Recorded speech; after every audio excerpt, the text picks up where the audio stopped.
syniad wedi dod o'r ysgobaeth ei hun. Nathon nhw roi cais i fewn at cronfa mwyn cael arian i wneud prosiectau yn yr ysgobaeth. Prosiectau i wneud efo efengylu. A wedyn ges i yn trwyddedu ac yn cyflogi i gymryd rhan o'r prosiect yna, sef y cynllun iaith sydd wedi ei lleoli yma yn Bethesda.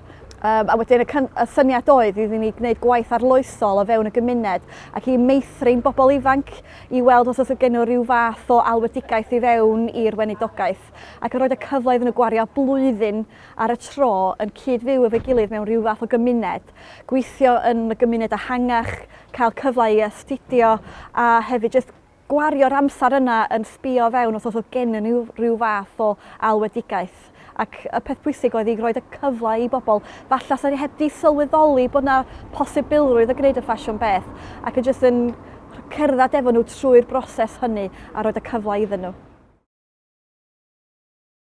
Wel, dwi'n dal i ddechrau dweud y gwir. Dwi wedi bod yma bron i flwyddyn rwan a dwi'n meddwl dwi wedi dysgu y pwysigrwydd o gwario'r amser i rando'n gyntaf. Y peth cyntaf fedrwch chi wneud wrth cychwyn unrhyw beth o'r newydd fel hyn ydy jyst dod i nabod yr ardal, dod i nabod y bobl, dod i nabod y gymuned, be maen nhw'n poeni amdano fo, be di'r gwendida, lle mae'r anghenion, lle mae'r cryfdera. A wedyn mae hynna wedyn yn gosod sail i weld lle fedra i cymryd rhan mewn rhywbeth sydd yn mynd ymlaen yn barod falle, neu cychwyn rhywbeth o'r newydd sydd falle bod yna gap yn rhywle, does na ddim byd yn cael ei ddarparu'n barod. Ond mae o'n rili pwysig pan ydych chi'n cychwyn i peidio roed y pwysau yna yn ormodol bod rhaid i chi gychwyn rhywbeth o'r dechrau a bod o'r rhedag yn syth. Does dim byd yn gweithio felly. Mae rhaid i chi gymryd yr amser i gweld yn gyntaf be ydy'r anghenion. Pa fath o gymuned dwi'n byw ac yn rhan ohonddi, a beth sydd yn mynd ymlaen yn barod.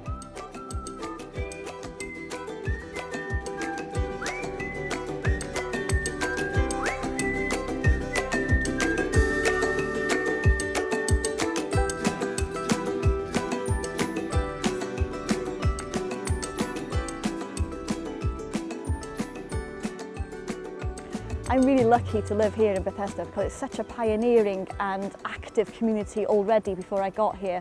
There's so many opportunities to get involved with voluntary activities. So I've been able to do things like litter picks and keep parts of the town tidy and clear, including here in the woods. There's also some community allotments up at Plas Francon, so I've been able to go up there and take part in creating a community garden, digging stuff and assembling things and planting trees, which was just wonderful. There's also sometimes little trips to go out and pull up some invasive species like the other one, Himalayan balsam. And then you meet another group of people who are interested in doing that. And each time you get involved in a community activity, you meet a different group of people who are out there doing things for their community and their environment. And then you find common ground and interesting conversations happen just at random, and it sometimes can take you somewhere you didn't expect to go.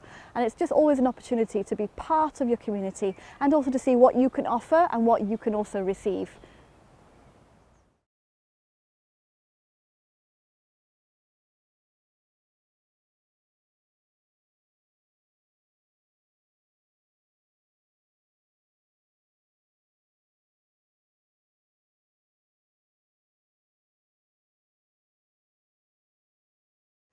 When I moved here last year, I didn't know where to start exactly, and we were just coming out of lockdown and I was aware that people were still feeling quite nervous about meeting together. So I thought the first thing to do was try and meet outside. So I created an opportunity to come together for some informal outdoor worship, and I just advertised it all over the place, and I set up a Facebook group, and I just thought I'll see what happens. And then to my surprise, people did come, and we've kept on meeting since then, and I think it's been a combination of meeting outside where people feel more comfortable and also reconnecting with our environment and knowing how good it is for us, for our mental health and for our physical health, to be outside. And also we've just been able to really enjoy having this opportunity to come together and sing and pray and have some kind of reflection outside. And over this past year we've become quite a close group of people, and they're all unconnected from each other in some ways, and they've come to know each other through this.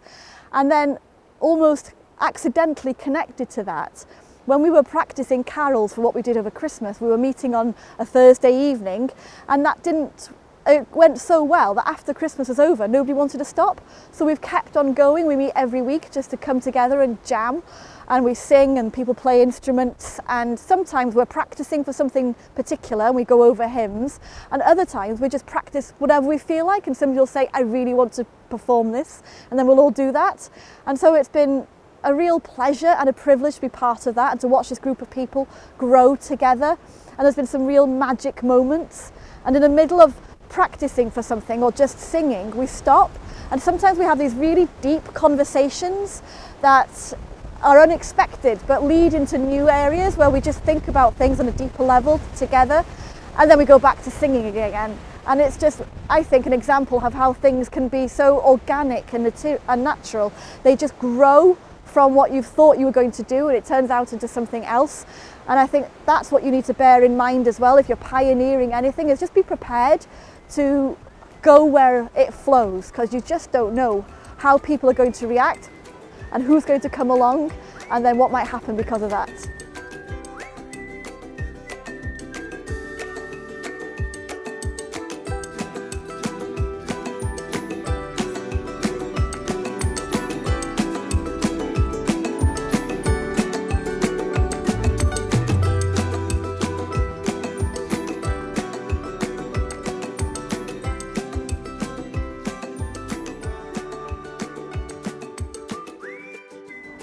I think the first thing I'd say, and maybe the only thing I would say really, is just go for it. Just try it. What have you got to lose, really? I think the worst thing you can do is decide that you're not going to, that you can't do it, you don't have the resources or the people or whatever. And that is an issue. But if you don't try it, you're still not going to have anybody either. And there is so much out there. There are people who really want to be part of something, to be part of their communities, to show care for one another. And there are older people, there are younger people, there are vulnerable people, and you can do something. And the worst thing that can happen is that it doesn't turn into what you thought it would. But on the flip side to that, it might turn into something you had no idea that you would expect to happen. And you'll discover that you are being enriched by what you're doing as much as you are enriching other people. And we are part of a community, a part of a faith community that believes in good news. So we should be taking that good news wherever we go, that we believe in people and that we think there is a potential in every single person we meet. And let's be honest with ourselves. If we don't do something now, in 10, 20 years, who's going to be left in our churches? These buildings that we love and treasure, and yet we can't look after them. We need to be going out and connecting with people where they are now and joining in with them in the journeys that they're on and coming alongside them and offering them something that we can offer them because we have it. Just go for it. You won't regret it.